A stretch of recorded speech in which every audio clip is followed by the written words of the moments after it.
Queridos amigos de Toda la Verdad Primero, estamos nuevamente reunidos gracias a la invitación de la televisora para hablar del el grave momento que está sufriendo la humanidad. La humanidad está a punto de padecer una gran crisis como tal, ¿no? Semejante a la del diluvio en la época de Noé, así, una crisis terminal o a las plagas, parecen ya finales.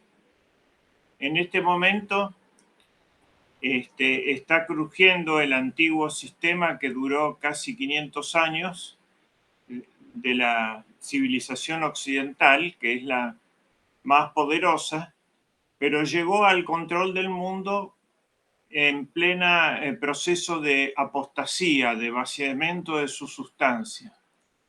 Y que fue gradual en esta época. Y ahora llega el anteúltimo paso, fue la Segunda Guerra Mundial, donde se estableció la etapa de orden que se está viviendo ahora, que fue en primer momento un orden bipolar entre el mundo occidental por un lado y la Unión Soviética y los países comunistas por otro. Luego se produjo el derrumbe de la llamada Unión Soviética y el sistema también materialista, pero no comunista, de Occidente quedó como único factor de poder, un mundo unipolar. Y tuvo triunfo y tragedia en ese momento. La tragedia provino de no dar respuesta, de pretender el gobierno de la humanidad, pero un gobierno puramente materialista que no cubría las expectativas ni tenía ningún mensaje en los planos, en los otros planos, ni religioso, ni filosófico, ni cultural, ni político. Era un sistema de pura fuerza. Los otros civilizaciones, que ahora las mencionaremos, le reclamaban un diálogo en esos planos y ellos respondían: no nos interesa el tema religioso. La unidad que proponemos es dejando de lado la religión. Tampoco el filosófico, ¿no? Terminaron cuando se proclamaban los derechos humanos, pero terminaban con las humanidades, la filosofía, la historia, las letras. Tampoco nos interesa dialogar en eso. Que había habido un diálogo fecundo de las civilizaciones en otras épocas. Pensemos entre el cristianismo y el islam en torno a Aristóteles, por ejemplo. También ese diálogo filosófico se cortó y quedaba solamente reducida esa dominación al plano económico. Y en ese plano económico sin derecho, ¿no? El derecho que justamente había nacido con la unidad física del mundo hace 500 años, ambas cosas por obra de España, tanto la unidad del mundo que se produce por el viaje de Magallanes Elcano, donde ya la historia universal iba a estar conectada, no iba a ser fragmentaria, y además el lenguaje jurídico que también crea España, que es el derecho de gentes, el derecho nacido en Salamanca, de Victoria y de Suárez, y de los grandes teólogos moralistas y juristas españoles. Todo eso queda hecho trizas por un gobierno puramente, un derecho entendido como una mera formalidad, un formalismo sin contenido que se impone por la más fuerza, por la fuerza. Digamos, de hecho se aplica la ley de Kelsen, ¿no? Una norma con una lógica extrínseca, formalista, que se impone por la fuerza. Si hay capacidad para imponerlo, eso es el derecho. Es decir, una proclama de pseudo libertades de las naciones que son todas iguales, pero hay 5 con el derecho al veto que lo usan de forma de hacer trizas el propio derecho que ellos crean en forma inmanentista. Con la caída de la Unión Soviética, desaparece el sistema de pesos y contrapesos extrínsecos y mecánicos de esa construcción. Y se considera que se llegó al fin de la historia. Obviamente, sin respuesta a todo eso, empieza una gran conmoción de las grandes civilizaciones que tienen cada una su crisis frente a esto y de las cuales están saliendo en el plano político, ¿no? Pero manteniendo su angustia y su ansiedad por falta de la resolución de los planos de los valores superiores. Por ejemplo, la civilización china está después de haber entrado en una crisis de 100 años desde la guerra del opio, empezó a recomponerse de eso y finalmente ha encontrado un periodo de expansión y un gobierno bastante lúcido en el plano material, que es el donde se plantea la única dimensión que le quedó a este mundo. También la India, con gravísimos problemas, otros 1.200 millones de habitantes, sería una segunda civilización, busca en el hinduismo, dentro de la inmensidad de doctrinas y de sectas y de religiones que tiene y de idiomas que tiene la India, más de 800, ha encontrado la resolución aparente de su tema. Y también esto tiene un gran contenido escatológico, ¿no? La nueva era china, que viene con el cambio de dinastía, ¿no? El fin del Kali Yuga, del predominio de Kali, y en la India, con la vuelta de Kalki, del cual creen que el señor Narendra Modi es una encarnación, y Rusia, desde el año 2000, reacciona con el liderazgo de Putin y se reencuentra con su tradición ortodoxa y encuentra su rol como articulador de Eurasia, del mundo euroasiático. El Islam, que se conmueve todo desde Indonesia hasta Marruecos y de Kazajstán hasta Sudán y el sur todavía y Somalia, que son 55 estados nacionales islámicos, de los cuales 22 son de la Liga Árabe, que forma como un núcleo central de ese mundo. Estos están todavía sin un liderazgo unificado, pero a falta de... Son 1.800 millones, más que los otros, que los hindúes y los chinos y los rusos ortodoxos, pero hay un grupo de naciones líderes, ¿no? Arabia Saudita, de los árabes sunitas, Turquía también, del mismo mundo, pero en área turca, no árabe, Irán, a la cabeza del mundo persa y del chiismo,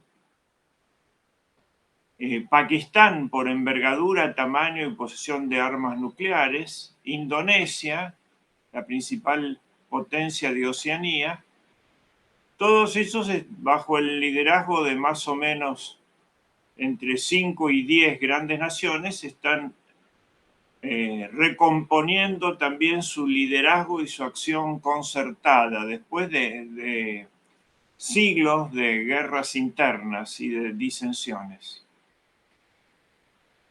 Por último, del mundo occidental, que es el que está perdiendo el predominio sobre todo por su vaciamiento de su sustancia espiritual, es el mundo que encabeza los Estados Unidos de Norteamérica. En segundo lugar, la Comunidad Europea, la Unión Europea, y también Japón, que parecía que iba a ir para el lado de chino, pero en esa tensión quedó claramente del lado norteamericano en los últimos momentos, sin saberse qué ocurrirá, qué puede ocurrir en el futuro. Eso forma lo que sería la civilización occidental. Y América Latina, mal llamada América Latina, la hispanidad, digamos, que tiene su posible núcleo de reacción en la alianza entre Brasil y Argentina, que también no se está haciendo como debiera sobre su sustancia espiritual como hacen las otras civilizaciones, sino que está haciendo una componenda de partidos y de mercados, pero de todas formas está queriendo ser como puede y puede poco. Entonces tenemos un orden internacional cayendo, un pensamiento occidental muy fragmentado, con un predominio decadente del proyecto de la Ilustración, que ve su escatología en el ideal de progreso, bastante abandonado, o no para todos ya, será el progreso. Sí. Con su plan que es el foro de Davos y la Agenda 2030, que la humanidad no le está aceptando, por suerte, porque sería siniestro. Luego varios proyectos menores dentro de ese caótico proyecto, que son la ideología de la quinta monarquía o del destino manifiesto, que es el predominio protestante anglosajón, y otras escatologías varias y confusas. Y aliado aparentemente a este mundo está también el caso del Estado de Israel, que ahora está nuevamente en guerra desde los episodios de Gaza, en guerra caliente, no en guerra fría, ¿no? Con un conflicto tapado, latente durante bastante tiempo y con una posibilidad de acuerdo superficial con Arabia Saudita y a través de Arabia Saudita con todo el sunismo, que se venía hablando como en los pactos de Abraham, que iban a sumar a esta alianza, a la de Occidente, liderada por los Estados Unidos, y seguida con poca convicción y sin ninguna moral por Europa,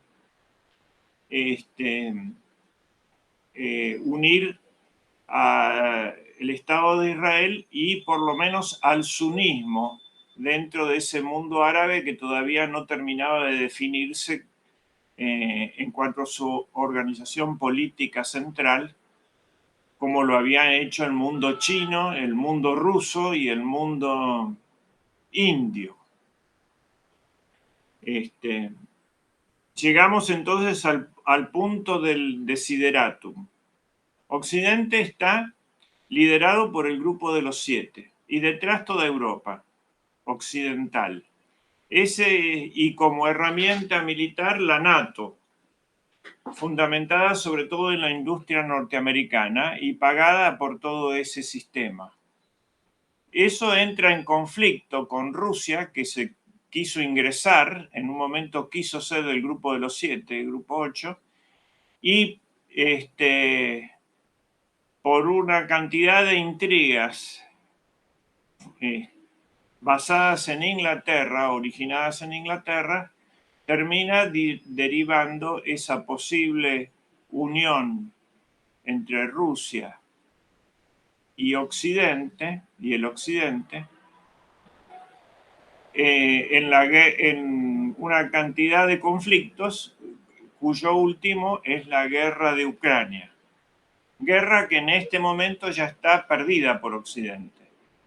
O la tiene que escalar al nivel nuclear, entonces pierde el mundo y viene el fracaso de la humanidad, o tiene que admitir la derrota que se ha producido frente a Rusia. En ese momento difícil, donde ya está Europa arruinada por este conflicto puesto para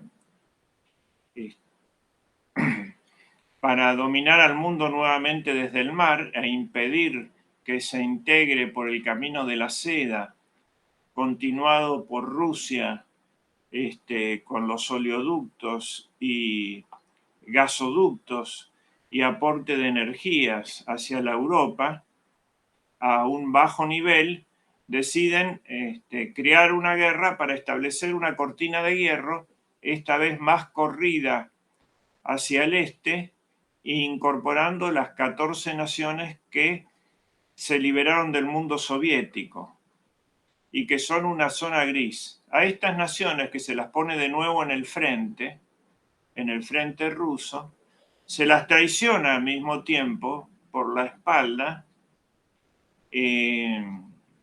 con la imposición de la agenda de Davos, frente a lo cual se dan cuenta que han caído en una trampa. Por ejemplo, Polonia, ¿no?, que cayó su gobierno y a la cual se le exigía que ponga la Agenda 2030 con el feminismo, el aborto y todo eso. Lo mismo Hungría, etc. Es decir, el mal llamado Occidente apóstata, ¿no?, está haciendo más de lo que ha venido haciendo durante los 500 años.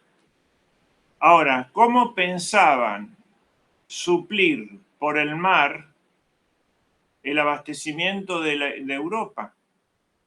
Una vez que la excluyeron a la Unión Soviética y que quieren cortar el eje este-oeste, que es el camino de la seda, el avance de China, etc. Y lo querían hacer con un pacto con el sunismo, con cabeza en Arabia Saudita. Iba gradualmente ese pacto. Empezaba por los pactos de Abraham en la zona del Golfo Pérsico. Pequeños países iban acordando con Israel, estaba omitida el tema palestino y ya iba a llegar al punto, tapado, completamente superado, ya se publicaban mapas sin Palestina directamente y sin el doble Estado, y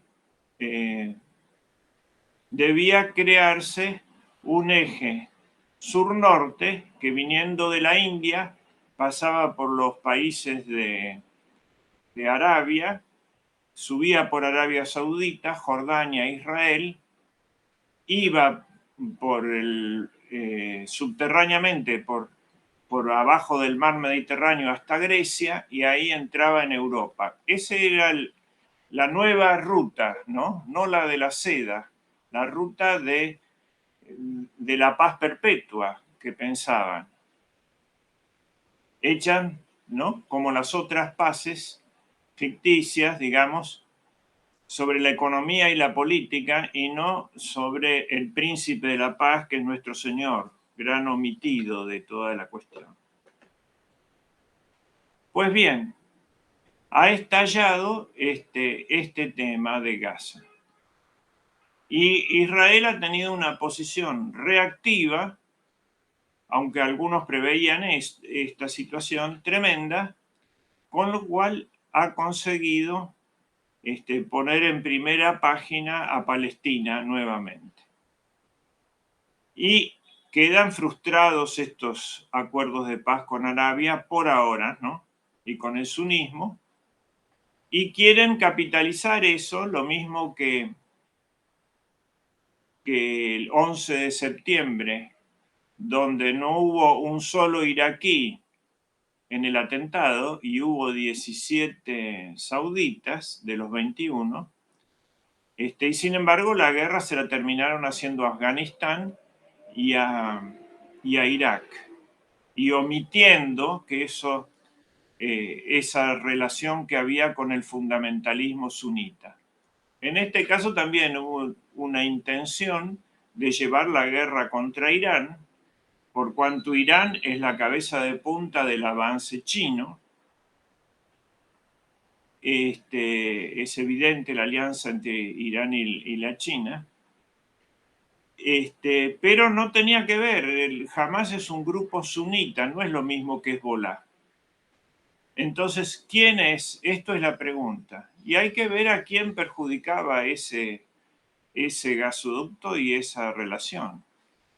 Por lo tanto, lo que se ha conseguido con esa política insensata, fundamentalista, digamos, en el peor sentido, que quiere tentar a Dios para cada interpretación de la religión y obligarlo a actuar a favor de sus elegidos, ¿no?